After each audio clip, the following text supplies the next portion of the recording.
What happens when your RV sparks an all-out war with the neighborhood's self-proclaimed queen of conformity? Buckle up.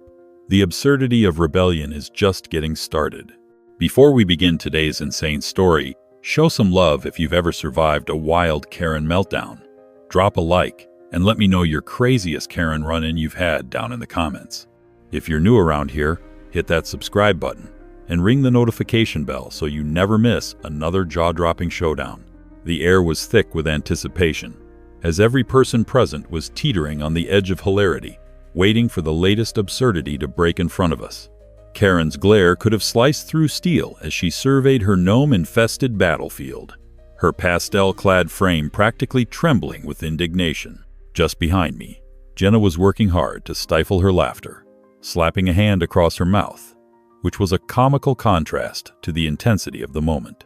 "Mark, she's going to pop. An actual vein might burst," Jenna mouthed, her eyes twinkling with mischief. This wasn't just a neighborhood showdown. This was cinematic gold in the making. I brushed my fingers against my throat, longing for a microphone to blast over our impromptu party songs. Remember, folks, this is what we call a Karen intervention. Suddenly, Karen charged forward, and I mean charged, like a bull with a chip on its shoulder and lasers for eyes. "This will go on your permanent record," she screeched, thrusting her finger into the air as if performing the world's most dramatic rendition of "I am not amused." It was a classic Karen move, the kind that demanded respect and boorish authority. "Permanently record this, Karen." I couldn't let the moment slip away.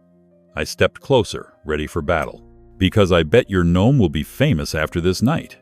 How does it feel knowing he's become part of our rebellion?" The crowd erupted again, my words fanning the flames of our newly minted party spirit, each laugh resonating like a cheer on a Friday night. Karen's face flared a deeper shade of crimson, and I wondered if the neighbor's garden hose might make a suitable flame extinguisher for her boiling rage. With each passionate outburst from Karen, I could feel the collective camaraderie swell among our neighbors.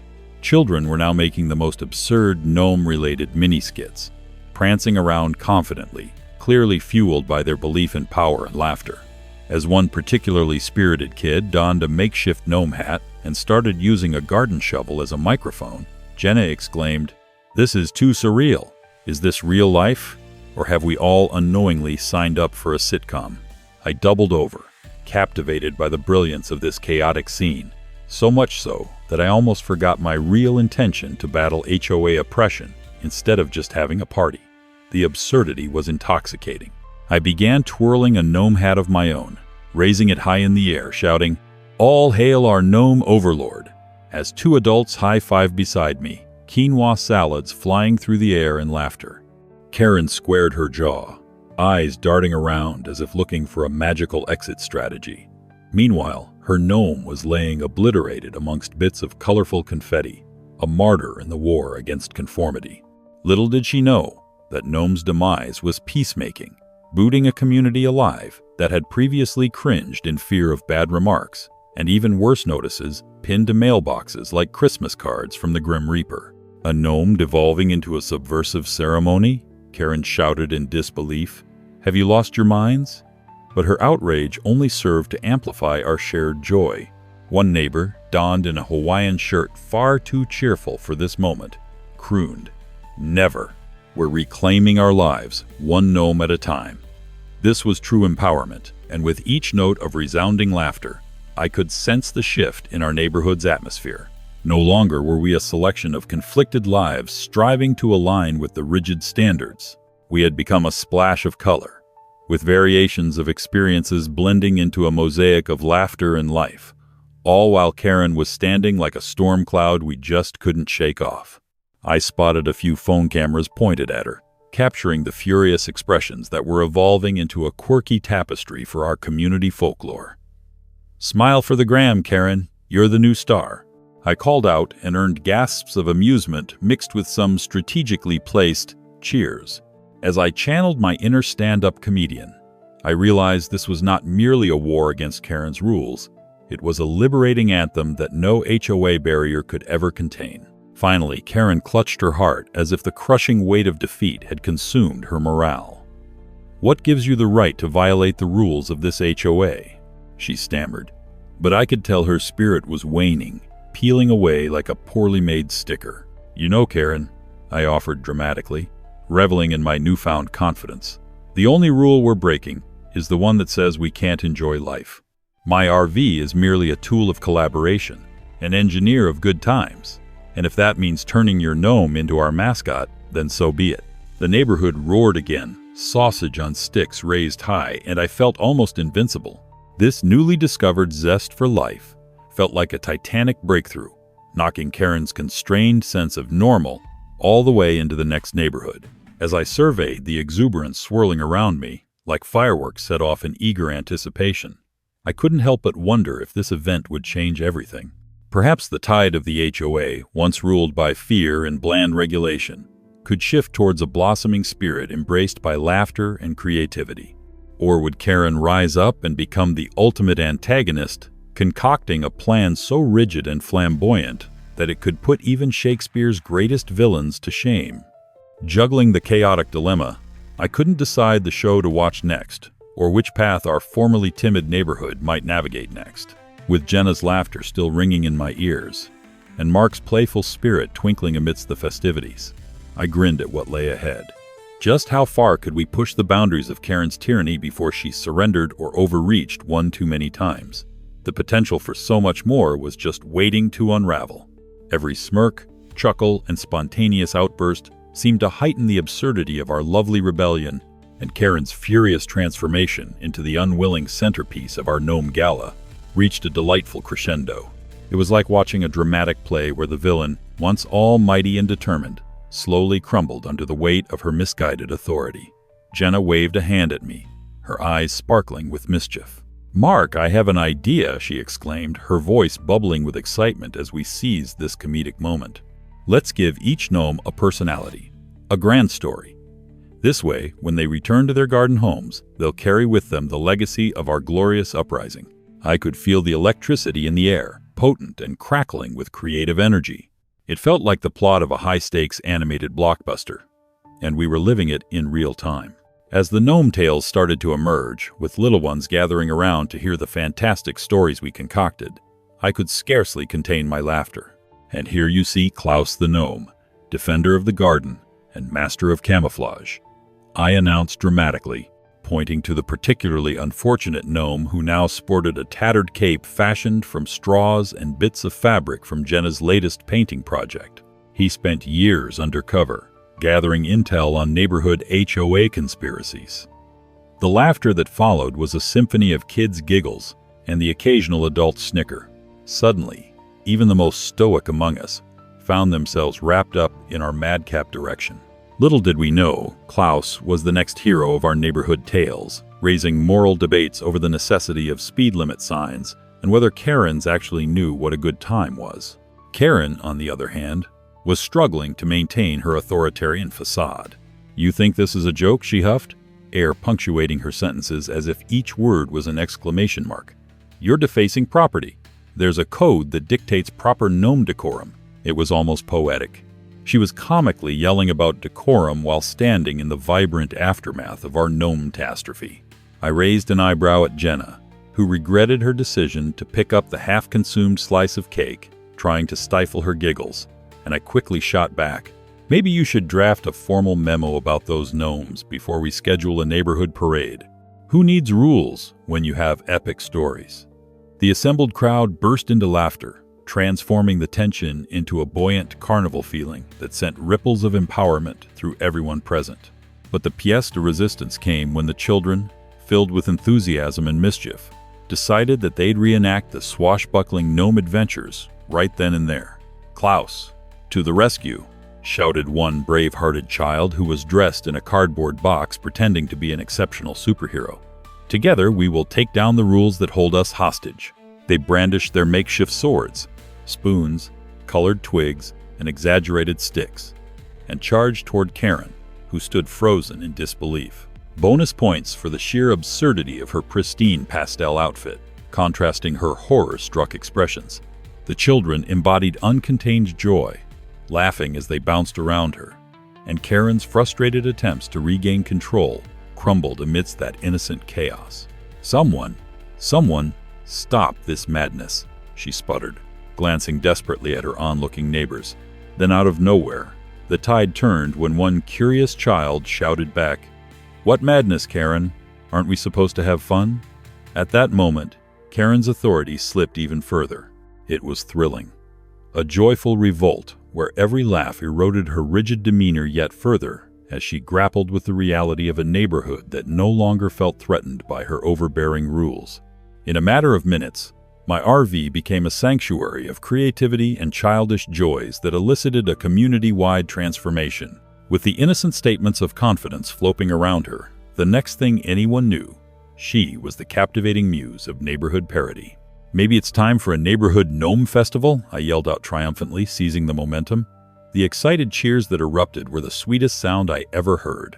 Jenna swung her arm playfully and squeezed herself in close beside me, nudging my side with a bright smile plastered across her features. "We may just have to nominate you King of the Gnome Festival, Mark." "Who knew you had such a knack for inspiring chaos?" she teased. "Next thing we know, we'll be charging admission."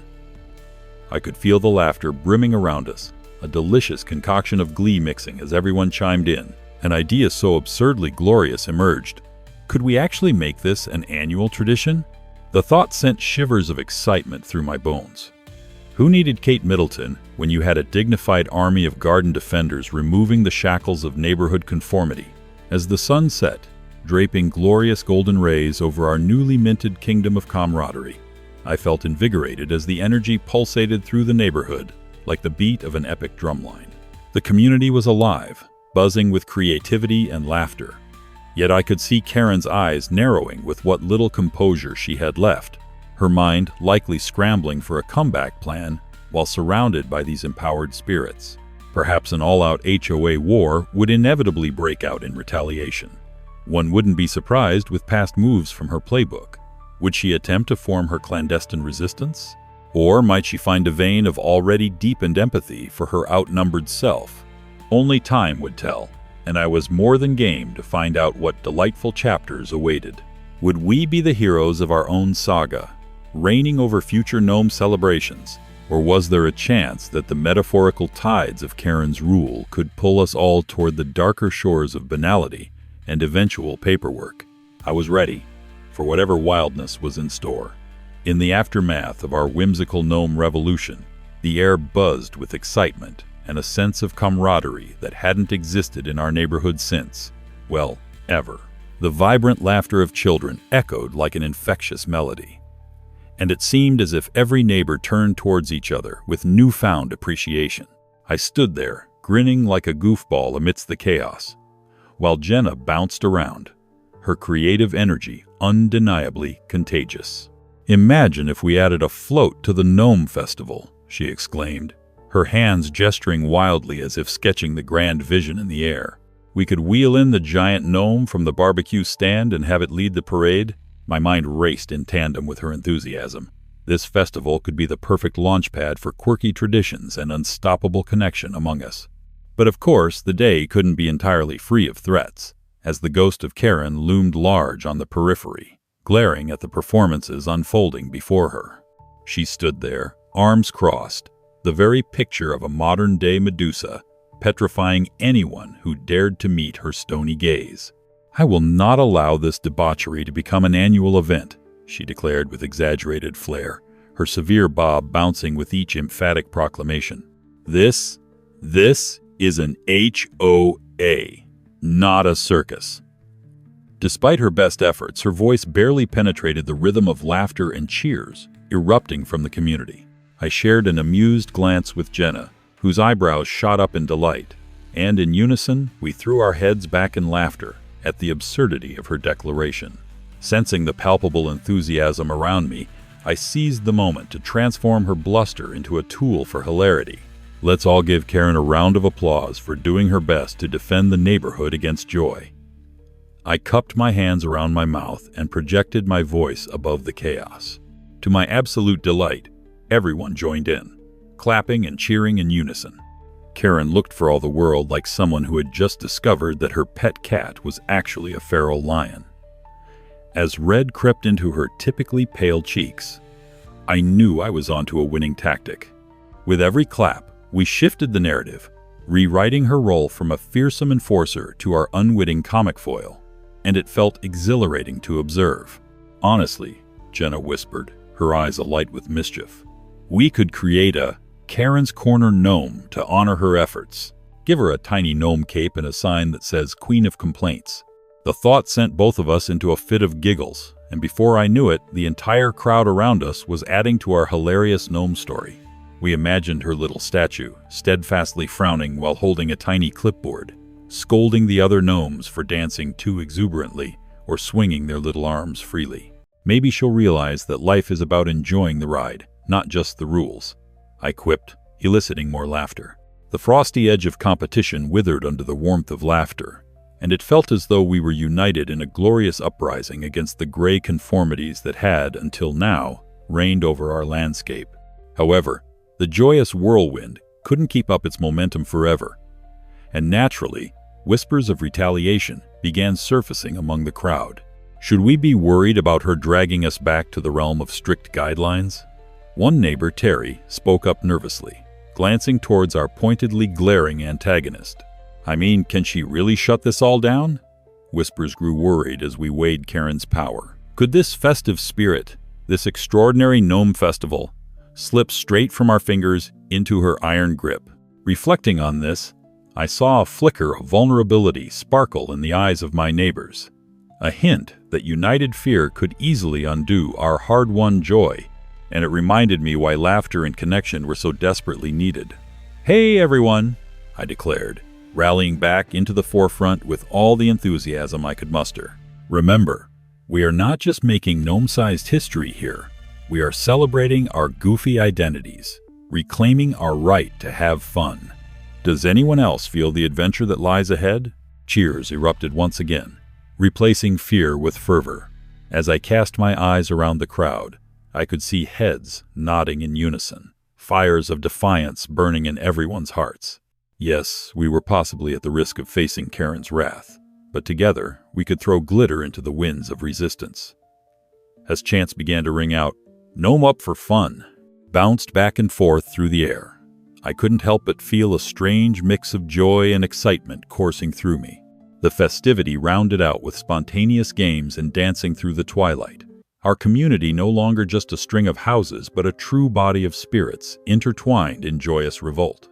Kids darted from gnome to gnome, armed with gleeful laughter and paper crowns they'd crafted out of recycled materials. I felt Jenna's elbow gently tap on my shoulder as she gleefully tugged me toward the dancing mass, whispering, "Mark, you must join. You're no more than a glorious gnome king tonight." And who was I to deny the call of playful revelry? There, amidst the boisterous jubilation, I realized that this celebration was bigger than just laughter and gnome paraphernalia. It was the glorious manifestation of our shared rebellion against the tyranny of dull days. As the stars blinked down in celestial awe at our eccentric gathering, I knew that the spirit of our community had irrevocably changed. No more silent neighbors bound by fears of Karen's clipboard. The echoes of joy, fun, and camaraderie lingered like a sweet melody in the air, marking the dawn of a new era where humor triumphed over the absurdity of rules. Just imagine the tales of adventure we would share at future BBQs, perhaps together plotting our next festival extravaganza. As the night deepened with enthusiastic celebration, I found myself wondering, could gnomes truly become the symbol of our united community, or was this just the beginning of a glorious narrative? Only time would tell, and I was positively gleeful about the possibilities. The juxtaposition of my serene Saturday morning and Karen's stormy entrance was a stroke of absurd destiny. As she approached, her jumpsuit glimmering in the sunlight like the very banners of her tyrannical reign, I couldn't help but chuckle. There was something almost theatrical about her theatrics, reminiscent of a diva in a soap opera. "Mark Sullivan," she bellowed, her voice sharp enough to slice through the morning air, "you have turned our beautiful community into a trailer park. Get that monstrosity out of here." You would think she was protecting the sacred grounds of Versailles rather than dealing with one little RV parked harmlessly by a tree. I had to suppress a snicker. Did she honestly believe her couture could bulldoze my freedom? Little did she know, the very same vehicle she deemed an eyesore was a highly classified operational unit, a Homeland Security vehicle. It's not like I was hiding a dinosaur in my backyard or anything, though judging by her expression, she might have preferred that. "Aw, come on, Karen," I chucked out, trying to keep the winds of my energy high in the face of her ridicule. "It's not like I'm conducting shady business in there. It's not just a mobile home. It's a versatile exploration unit." I smiled, hoping my quick wit would throw her off her game, even just for a second. Jenna, who had been watching the spectacle unfold, casually strolled out from her house, paintbrush still in hand, making her way right into the battlefield. "Actually," she piped in with her innocent sweetness that sometimes masked pure mischief, "a mobile investigation unit sounds very exciting. What kind of covert operations are we talking here? Spying on the local squirrels?" She winked at me while I tried to suppress my laughter. Perhaps I should adopt her tactics more often. Lighthearted and absurd was often the best way to dismantle Karen's formidable attitude. But Karen wasn't buying it. "This is not a laughing matter. This is about standards." The intensity in her pastel-colored outfit contrasted sharply with my laid-back attire, and her eyes sparked with the fury of 1,000 HOA grievances. "You have 3 options, Mark. Move it, cover it, or prepare for a world of complaints." Her finger waved in the air like a condemning gavel. The ridiculousness of it all made my heart race with disbelief, especially as I glanced down at my simple cargo shorts and t-shirt. Did she actually think her fashioned regalia made her the arbiter of my life? In my mind, I pictured a secret agent's life in the back of my RV with high-tech gadgets, bustling with action like some lagging sci-fi movie. But it was all part of my foolproof scheme to have fun on the open road without the confines of organized chaos, just as long as the HOA didn't catch up to me. "Karen, you're acting like I've parked a spaceship in my driveway. Relax. I'll have a yard sale for its camouflage next week." I felt empowered, comedy serving as my shield against her tirade. Jenna leaned closer, whispering, "What if you slapped on a do not disturb sign? It could get even more absurd." I couldn't resist the urge to play along with her whimsical notion. I envisioned tossing a sign on my RV that said, "Exclusive HQ of Captain Covert's Adventure Squad. Enter at your own risk." Now that would work wonders for confusion.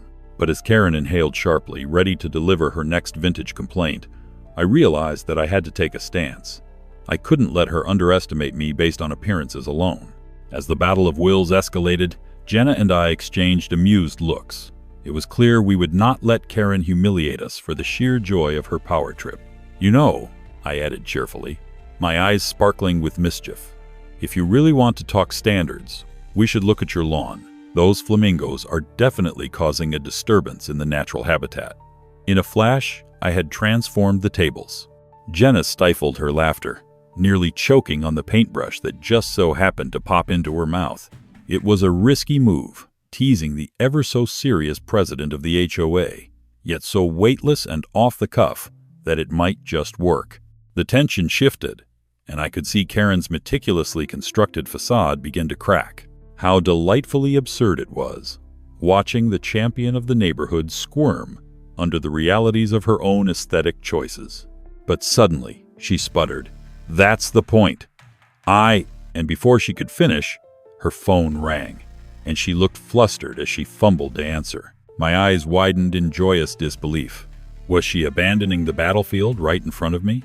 "Mark, we'll discuss this later," she snapped, turning sharply on her heel like a villain in a soap opera as she dashed back inside. I couldn't help it. The delighted grin stretched across my face, and I rubbed my hands together theatrically. "I'll be here, Karen, waiting on your next crack at the campaign." Laughter erupted from Jenna, her spirit lightening the already hilarious moment. Perhaps the cosmic forces had smiled on me today, giving Karen just enough reason to retreat, allowing me a brief victory over her tyrannical HOA grip. "What a hilarious turn of events," I exclaimed gleefully, doing an unplanned victory dance, oblivious to the onlookers in the houses nearby. Jenna joined in with her own dance, twirling her paintbrush as if it were a trophy. "You should absolutely install a Homeland Security sticker right on the side of the RV. That'll show her," she teased. And I laughed even harder at the image of the look on her face if she suddenly discovered the truth.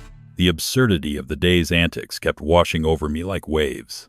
I'd entered this encounter feeling anxious and uncertain, but now I stood energized amidst my friend, a newly found sense of humor encasing the frustrations I originally faced. Life's funny like that, doesn't it? Who would have envisioned that confronting an HOA Karen would transform into such an entertaining battle? What absurdity might await us for the next showdown? As the surreal remnants of our absurd encounter with Karen lingered in the air like the scent of burnt toast, I turned to Jenna, still high on the post-victory buzz. "Can you believe it?" I exclaimed, wiping a happy tear from the corner of my eyes. "The Queen of Conformity actually fled the scene." Jenna nodded, her eyes wide with amusement, clutching her paintbrush like a victory flag. "Homeowners Association 1, Karen 0. I think we need to celebrate this tiny victory," she said, a devilish grin creeping across her face. Daring me to unwrap my inner rebel, she suggested, "Why don't we throw a Freedom from Karen block party?" The very notion of a block party sent ripples of excitement through me. It was time to unleash my mobile investigation unit onto the community. Imagine it, Jenna. Tinsel, balloons, and an RV right in the middle of the block filled with piñatas shaped like pastel jackets. I chuckled, picturing Karen's face if she strolled past that peculiar sight. We would have music blasting and games galore. We could even have a Best Karen Mimic contest. I couldn't help but giggle at the chorus of enthusiastic applause this event would draw from my neighbors, who had silently cheered me on from behind their curtains during the earlier confrontation. After all, who doesn't love a good scandalous gathering? "Mark Sullivan, you're a genius," Jenna cheered, now spinning around, fully enveloped in our plan. "Let's take this opportunity and paint our neighborhood in its vibrant colors, rather than those dreary HOA rules." Her excitement was infectious as she began sketching out ideas right there on the sidewalk with chalk. Squirrels could finally have their moment in the spotlight with a relay race called Curb Your Raccoons, followed by dessert-eating contests featuring pinky fingers for decoration. Just the thought of transforming our typically mundane Thursday into an epic anti-Karen soiree made me want to bust out the confetti cannons. I didn't realize how much I needed this whimsical outlet until I felt a surge of creativity bubbling beneath my skin. We could make it a real event, invite the whole neighborhood, paint canvases, and turn my RV into a perfect anti-Karen headquarters. Why stop at making her the punchline of the party? She'd practically become the unwitting celebrity of the evening. I envisioned myself with a notepad, preparing the most delightful roast, featuring hilarious Karen-inspired jokes that would leave everyone rolling on the floor. I could feel the adrenaline pumping through my veins as I spoke. The options are endless. We could provide a trophy for the best complaint. Just imagine the looks we'd get from the PTA. But before those whimsical thoughts could float too high, reality hit me. My love for grand ideas clashed with that nagging feeling of uncertainty. What if Karen found out? With a history of sending out suspicious letters like they were party invitations, she surely wouldn't take an anti-Karen party lying down. What happens when the HOA crashes our party? I pondered out loud, my flair for the dramatic edging its way back into my thoughts. Jenna, with confidence, held my gaze. "Mark, my friend, this is our moment. How often does an HOA Karen bring the community together over laughter instead of complaints?" Her words ignited the possibility of not just rebellion, but a genuine, shared moment of joy. Besides, with all the ironies surrounding Karen, she might just find herself trapped in a metaphorical hamster wheel of confusion at our extravaganza. And that was it. The irony alone was worth embracing. We'd make her see, even if she tried to rain on our parade, the community would be experiencing what it truly meant to enjoy life, unshackled from her pastel rulebook. With our plans taking shape, I rushed inside, watching the light bulb of inspiration flicker to life in my mind. Out came a stack of cards, and with Jenna by my side, we crafted colorful invitations. Join us at the Freedom from Karen block party, adorned with smiley faces and homemade doodles of her, complete with her iconic bob haircut. I felt a wave of excitement wash over me as we prepared our battle plan, ready to take our showdown to the next level. I could picture it all, the laughter, the dancing, and the joy erupting like the confetti that would soon fly. Who knew that a simple Saturday morning lecture could lead to such a vibrant rebellion? What other whimsical surprises awaited us around the corner? Our rallying banner of freedom from Karen left me dreaming of the vibrant chaos to come. With inspiration coursing through my veins like an electric current, I found myself surrounded by multicolored paint tubes, each more vibrant than the last, as Jenna and I brainstormed the decor for the block party. Tinsel, laughter, and a hearty dose of playful revenge brewed in my mind, ready to be splashed across our neighborhood like the art I was known for. Let's create a mural of the RV, draped in balloons, bedecked in sparkles, a monument to our glorious escape from Karen's clutches, I declared, envisioning a dazzling tableau of rebellion against the prevailing pastels that had so far reigned supreme. Jenna, sketching furiously on a large canvas, shot me an amused look, her paint-splattered hands flying. Oh, we must use neon colors to symbolize the onset of our wild freedom. Perhaps even glow-in-the-dark paint for those after-dark shenanigans. She jumped with uncontainable glee. You know, giving off a "this is what you can't control" vibe will surely ruffle her feathers. Giggling, we fully embraced the ludicrousness of it all. Marking each item on our rapid-fire checklist, we dared to imagine every wild detail, from a karaoke booth where neighbors could release their inner divas to a comedic open mic, inviting stand-up performances about HOA catastrophes and social faux pas. The air thickened with excitement, each small idea incubating our ultimate masterpiece, an epic retreat from the clutches of boredom and monotony. While we whirled in our whirlwind of creativity, I couldn't help but feel a twinge of nervousness settle like a stray cat on my shoulder. What if Karen unleashed her arsenal of complaints amid our laughter? My mind painted a vivid picture of her pacing around the perimeter like a shark circling its prey. Indeed, she wasn't one to enjoy being a laughingstock. I chuckled nervously to myself, what's a party without a few complaints? I went over the scenarios in my head, envisioning Karen's vitriol dripping from her lips like melted ice cream. Would she pressure the HOA to shut down our celebration? Or worse, would she really roll up in a Karen squad to thwart our festive motions? Anxiety bubbled within, echoing the hum of quickening creativity, a frightful foreshadowing over our merry mischief. But as Jenna splattered bright yellow paint with abandon, my worries began fading. Hey, you remember that time she tried to explain why Picasso was committing an art crime? I chuckled, half expectant of another incident of absurdity crossing my path. The thought was invigorating, reminding me that humor, like paint on a canvas, can muffle the most soul-crushing dread. Imagine if we mimic her exact words in our open mic, each of us taking a turn to be the pasty bob-topped self-righteous Karen of the neighborhood. The giggles from the crowd would send her over the edge. Jenna howled in delight, keeping our spirit buoyant and hell-bent on plotting our subtly grand absurdity.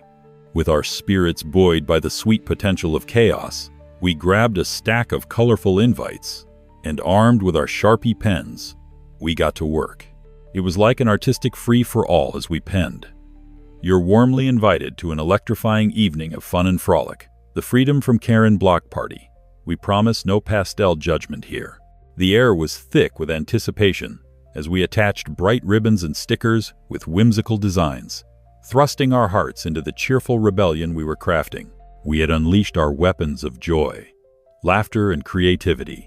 And as we blasted pop music in the background, I can't remember a day feeling quite so alive. Days passed, in a frenzy of preparation and anticipation. Families began flocking to our cause, many more resonating with our collective desire for amusement and a break from Karen's reign of terror. Banners reading, "Unleash your inner rebel," and "Pastel-free zone" were knitted into the neighborhood landscape. In the backdrop, my RV became a canvas of its own, showcasing splashes of color interspersed with cheeky quotations from popular rebellion-themed movies. But as the day approached, I could sense an unsettling shift in my heart, a nervous knot of uncertainty, as the shadows of Karen's rule whispered in the corners of my mind. How would she respond? Would she depart from her aloof perch of authority to crash our festivity? As the sun dipped below the horizon on that fateful evening, bringing with it a riot of color against the canvas of sky, I stood out front, surveying our thriving patch of joy, amid what was once the stifling street governed by the iron grip of the HOA. Neighbors mingled in vibrant attire, soaking in the freedom they hadn't realized they craved. I had almost forgotten about the looming specter of Karen, until, just as I mentally shielded myself from the impending chaos, a chilling scream skidded across the soccer field. What is happening here? The voice sliced through the laughter and cheers like a knife, and I turned slowly, apprehension sending shivers down my spine, ready to face the inevitable clash with our HOA overlord. Could this be our moment of reckoning, the climax of our colorful revolution? What chaos would ensue now that the Queen of Conformity had arrived? Just as I took a deep breath to bolster my courage, the notorious figure of Karen emerged from the shadows, her tailored jacket billowing behind her like a superhero cape. Only, instead of justice, she embodied the bitter edict of HOA tyrants everywhere. "What is happening here?" she screeched again, her expression a bizarre amalgamation of disbelief and rage. The laughter surrounding me stumbled like a stunned deer caught in headlights, and for a split second, it felt as if time itself held its breath. All eyes shifted to her, a scene reminiscent of a Wild West showdown, with the neighborhood's laughter acting as the opposing gunfire. I braced myself for the inevitable explosion of self-righteous authority that was about to unfold. As if on cue, Karen strode forward, her stiletto heels clicking with defiant authority. "This unsanctioned block party is a blatant disregard of HOA regulations," she shouted, her voice shriller than a cat in a blender. I could almost see the gears turning in her mind, desperately trying to articulate the disbelief she felt towards our rebellious gathering, a gathering that now resembled a brightly colored carnival. Yet, despite the palpable tension, my mind wandered to her gnome, the once pride of her garden, a thought that temporarily made me stifle a chuckle. I forgot to go over the HOA's board-approved fun guideline. I quipped to no one in particular, earning a few muffled snickers from the crowd, each sound tickling Karen's fury a little more. "Oh, this is far from over," Karen spat, nostrils flaring as she glared at me with laser-like intensity. The fierceness of her expression was reminiscent of a hawk eyeing its prey in the wild, desperate and determined. This was the moment I had been gearing up for, the ultimate showdown of good versus Karen. "Mark, are we really going to let her spoil our fun?" Jenna chimed, stepping just slightly ahead of me, striking a heroic pose that reminded me of a cheerleader grounded in her beliefs. Inspired by her fearless solidarity, I took a deep breath and mentally sculpted my words into a proudly defiant shield. "Well, Karen, while you're reading boring old guidelines, we're busy creating memories. Tonight isn't about contracts, it's about community." The crowd erupted into a spontaneous cheer, and my heart soared as the sound washed over me. It was as if their excitement was an electric current, amplifying my courage, and suddenly I felt invincible. Karen's sharp features twisted further into an incredulous frown, as though she had just tasted a particularly sour lemon. "This is absurd," she retorted, waving her hands dramatically. It was almost like she was performing her own version of interpretive dance, which would have been borderline amusing if it weren't so utterly Karen. "You'll regret this," she leveled at me, her voice thick with outrage, but her resolve began to falter as her eyes darted around the scene. Children danced freely, adults laughed over games of cornhole, and an impromptu karaoke session had begun in front of my RV, booming with a pirate rendition of "Wherever I May Roam." Regret? I leaned into the moment, my voice laced with exaggerated flair. Regretting a party? That's like regretting chocolate cake? At that, I burst into laughter, emboldening myself further as the crowd joined in. A massive wave of giggles that felt like a collective exhale of irritation at Karen's perpetual overreach. This was a neighborhood gathering organized against conformity, and for the first time, I felt the joyous thrum of our unity, solidifying into something spiritually powerful, a palpable magic that rippled through the air. "Oh, and by the way, my RV is way more than you think. Just wait until you hear what it's equipped for," I taunted, pointing at the half-hidden, top-secret surveillance equipment nestled within my transforming vehicle. The side doors swung open triumphantly, revealing iterations of neon lights and hilariously impractical gadgets. There was even a disco ball perched precariously on the ceiling. "Is that a karaoke machine?" someone shouted, their eyes sparkling with incredulity and excitement. Glancing at Jenna, we shared a joyful, conspiratorial grin. That was exactly the reaction I was banking on.